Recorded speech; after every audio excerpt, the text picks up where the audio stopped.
Diana, we're very much looking forward to your concert tonight. Are you going to play selections from your latest CD? Yes, I am. I'm going to play some, mostly, I've thought about it, but now I'm listening to the wonderful Mac, Dr. John, and he's doing G Baby and A Good to You, so I was just thinking I'm not going to do that one. So yeah, I will.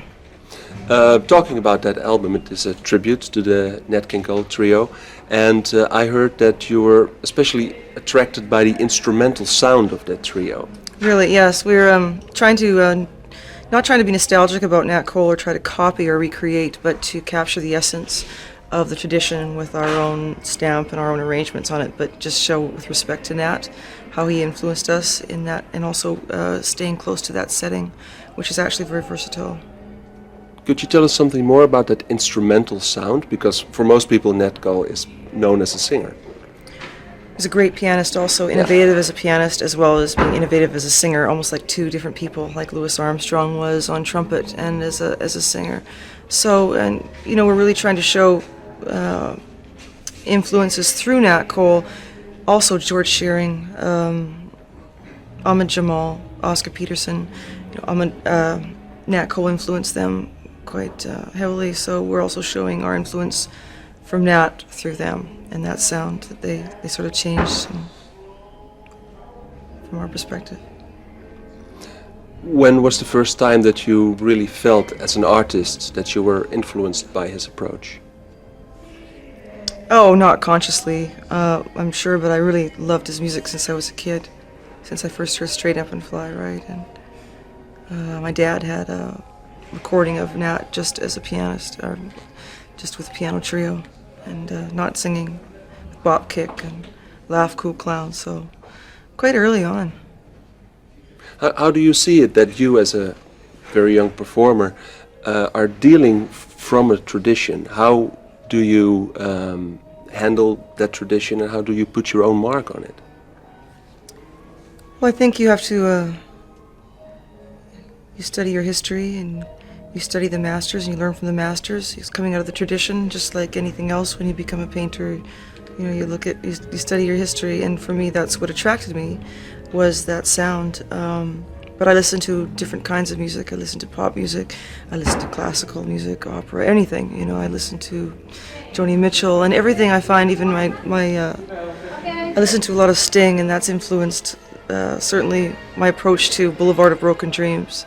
So I don't really consciously think about how those influences I'm going to put in, but I think it's definitely, I've just kept acoustic format and not thinking about any limitations, because there's so many things you can do within that format, especially with guitar. You sing, you play the piano. Do you consider yourself, when you sing, also as an instrumentalist? Do you have an instrumental approach to the treatment of your voice? I guess I do. I was talking with, actually I was talking with Charlie Hayden and his wife about that, because we were talking about Jerry Southern, and Jerry Southern also played piano, and how you approach the piano like you would approach a lyric, you know, and the two aren't really different. So I'm sure, you know, we were talking about also Ella Fitzgerald, how as a complete musician, you know, everything affects you as a musician, not just as a vocalist and as a pianist. I try to think that way. Obviously, it's different because you're technically, of course, but musically try to approach things the same way. Do you find it hard, because I've listened many times to your album. I've listened many times to your album, and the whole atmosphere of that is a very intimate one. Also the way it was produced. How do you translate that feeling when you're in a big hall like this? Dinner will be served at 4:30. Attentie alsjeblieft. Manon van Randstad wordt verzocht zich te melden bij de receptie. Manon van Randstad, melden bij de receptie graag.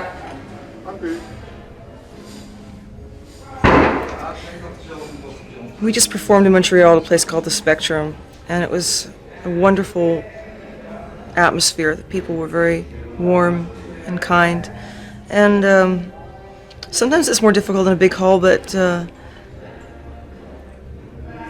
I'm starting to really, the music is the music, and the hall is starting to not really affect me like a big place. Like, you can get an intimacy, that's a challenge, but it's possible. That's very possible with connecting with people, even if you can't see them. Sometimes you can't see them in a bigger place, but I'm feeling more comfortable in a variety of different settings. I don't know about a football stadium. I don't know about the baseball stadium yet. Not that I'll ever get the chance to do. I was thinking about the three tenors, and I'm going, that's just, there's something about that doesn't seem Right. sometimes, yeah. Yeah. We'll just wait for this little parade.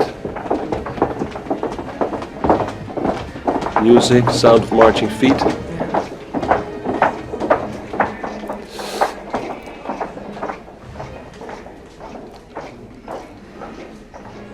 How do you feel you said you're very comfortable in the acoustic setting, you play in a traditional setting. How do you feel you're going to develop in that? Do you want to widen your spectrum, or do you want to go deeper into that format?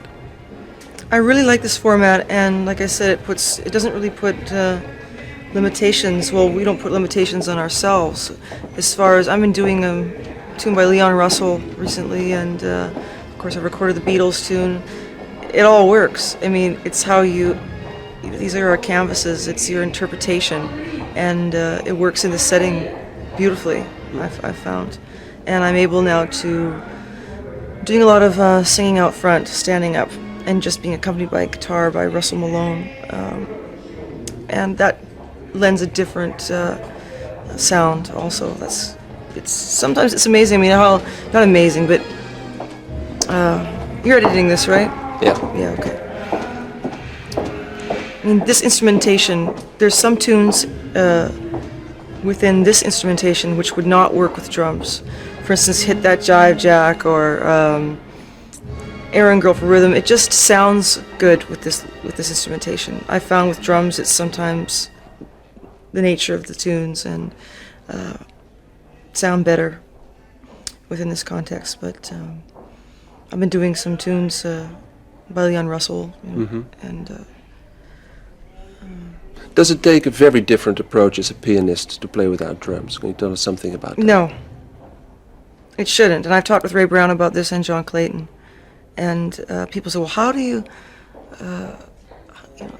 have to be more conscious of the time? And I'm like, well, that's a lot of responsibility on the drummer.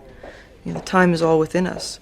You play differently. I mean, guitar and piano playing together, they're two harmonic instruments, and so Russell knows how to do that. And you mentioned John Clayton. You mentioned Ray Brown, who you, I think, consider as your godfather. Yeah. I saw him last night, actually. Both bass players. Yeah. Is that coincidental? I mean, what's the influence of the bass player, Ray Brown? Of the musician, Ray Brown. Of the musician. More the musician. Everything. Yeah. It's not. I'm influenced by Charlie Parker. He doesn't play piano, but I'm influenced by Miles Davis. I'm influenced by all the music around me. And Ray Brown, I worked with bassists in LA in duo settings, and I've learned a lot about harmony and time from Ray and from John.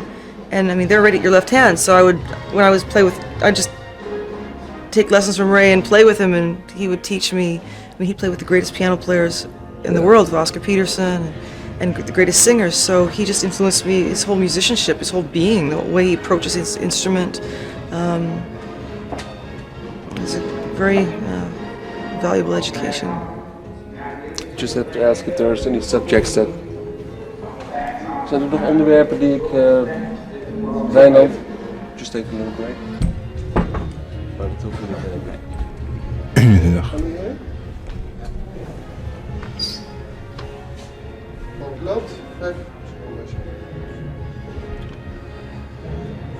Diana, thank you. We're looking very much forward to your performance, so it was nice talking to you. Yeah, I'm really glad to be back here. It's wonderful here. We hope to see you a lot of times. I hope so. Okay, thanks. Thank you.